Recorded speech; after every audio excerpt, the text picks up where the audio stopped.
Donc toi Valérie, tu as un petit garçon, de 6 ans et demi. Ouais. Et tu as eu un contrôle récemment et tu voulais nous en parler, comment ça s'était passé Donc sachant que Noé est le 6e d'une fratrie de 7 et que pour l'instant il a exprimé le désir d'apprendre à lire mais sans vouloir passer par un apprentissage formel, c'est-à-dire sans passer par une méthode de lecture classique comme son frère Jules par exemple, qui en 1 mois a voulu apprendre à lire et a appris à lire avec une méthode classique.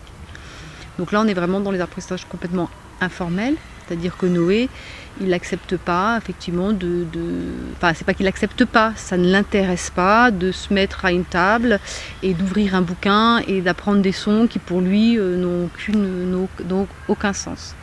Donc j'ai cherché un petit peu d'autres supports, parce que son intérêt pour lui c'est quand même d'apprendre à lire, même si on peut dans la rue, tu vois, avec des pancartes, etc., faire des associations quand tu regardes sur une bouteille, etc. et tout. C'était pas suffisant pour lui, donc j'ai trouvé d'autres supports et des jeux.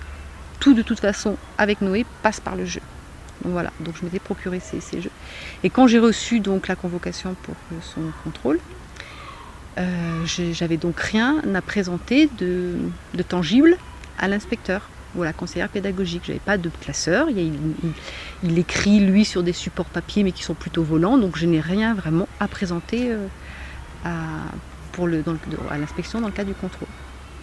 Donc du coup j'ai écrit un courrier pour expliquer tout ça et surtout pour expliquer qu'on était dans un apprentissage informel et surtout qu'on n'était pas dans une situation d'évaluation, de notation, de comparaison. Et qu'il était très important qu'elle respecte ça, que soit respecté ça.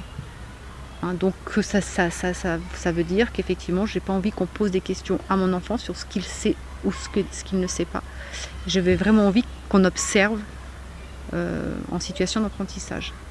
Et je ne me souviens pas, peut-être, à pas avoir été nécessairement aussi précise dans mon courrier, mais en tout cas, voilà, j'avais pas envie que ce soit une interrogation. C'est évident. Donc elle est venue. Et quand elle est rentrée. T'as une réponse à ton courrier ou pas déjà ? Non, j'avais envoyé pas mal de textes, donc je me souviens quand j'avais téléphoné pour savoir si le document était bien reçu, que effectivement ça leur semblait un long courrier à lire, etc. avant le contrôle. Mais visiblement, pour une rare fois, le courrier a vraiment été lu avant l'entretien. Ça, c'est vraiment très. Enfin, j'ai trouvé ça intéressant comme implication de la part de la conseillère pédagogique. Et donc, quand elle est venue, on s'est retrouvés tous les 3 là-haut dans notre salle où on vit. Et j'avais mis sur la table en présentation les différents jeux. Bon, bien sûr, j'ai pas mis les jeux que l'on dit pas sérieux.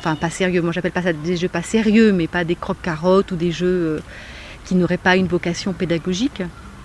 Puisque l'intérêt de la conseillère pédagogique, c'est de voir si ton enfant est en situation d'apprentissage, même s'il l'est pour moi, avec des jeux qui ne sont pas dits sérieux. Et donc c'est vrai qu'on s'est retrouvés un petit peu toutes les deux, il y a eu un petit moment de flottement, parce qu'après tout on ne savait pas trop comment commencer, parce qu'elle devait être habituée à faire des tests scolaires, et moi en général j'ai tout habituée à dire non je veux pas ci, non je veux pas ça, donc c'est vrai. Et puis tout d'un coup on a dit on va faire comme d'habitude. Donc on a commencé tous les deux avec Noé à jouer, et voilà. Et j'ai trouvé ce qui était très appréciable, c'est qu'elle n'est jamais intervenue, ni pour questionner, ni même pour faire une observation. Elle aurait pu intervenir de toute façon assez neutre et s'intéresser à un aspect du jeu, etc. et tout, que ce soit vis-à-vis de Noé ou vis-à-vis de moi. Non, elle a vraiment observé, elle a pris des notes. Après Noé, il a une tablette sur laquelle il travaille, il joue avec des applications et tout. Donc il y avait notamment les dictées muettes à la façon Montessori. Donc lui, pareil, il ne veut pas que j'intervienne. Donc il recompose les mots, mais en regardant la solution. Donc on aurait pu penser que ça aurait pu gêner la conseillère pédagogique. Pas du tout. Elle a considéré que c'était une façon pour lui d'apprendre. Donc ça, j'ai trouvé vraiment ça... Moi, je trouve ça chouette, quoi, parce qu'elle aurait pu dire il triche, je sais pas ce qu'elle aurait pu penser, quoi. En fait, ça a duré très peu de temps, parce qu'elle a vu effectivement qu'il y avait une interaction. Après tout, je ne sais pas ce qu'elle a vu à ce moment-là, mais ça lui a suffi. Et Noé est parti. Donc pour lui, il m'a demandé quand elle est partie qui était cette dame, parce que je lui avais dit que quelqu'un viendrait, mais je lui avais pas du tout expliqué quoi que ce soit. Enfin pour moi, j'avais pas de raison de lui dire. D'abord, je ne savais pas du tout comment ça allait se passer. Donc voilà, donc pour lui ça a été vraiment complètement anodin. De toute façon Noé adore jouer, donc pour lui jouer maintenant, après c'était pas... on aurait pu penser que c'était sur commande ou quoi que ce soit, mais enfin bon, pour lui c'était pas un problème. Et donc après on a passé plus de temps en fait à discuter de nos projets, de la façon dont on faisait, plus que du contrôle de l'enfant lui-même. Donc moi il était très important pour moi de témoigner de la manière dont ça s'était déroulé, parce qu'on peut très bien faire un contrôle dans le cadre de l'instruction en famille sans avoir un entretien direct avec l'enfant. Elle a observé, elle nous a vus tous les deux en interaction comme on l'est tout le temps. Bon, après, il peut être en interaction avec son père, d'autres adultes, dans d'autres circonstances, avec ses frères et sœurs, d'autres enfants. Et elle a pu rédiger un rapport sur la manière, sur ce qu'elle avait observé, qui était tout à fait cohérent et juste par rapport à ce qui s'était passé, et où elle a constaté que l'enfant avait bien des outils, était bien en situation d'apprentissage et recevait donc bien une instruction. Donc je trouve qu'il est important de témoigner de ça, parce que beaucoup d'inspecteurs nous disent on ne peut pas évaluer ou savoir si un enfant est en situation d'instruction si on ne l'interroge pas directement. Eh bien c'est faux.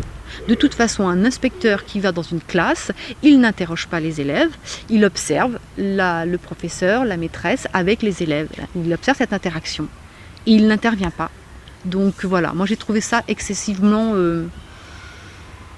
Voilà, j'avais juste quelqu'un qui observait, donc effectivement on pourrait dire que c'est pas naturel, que c'est...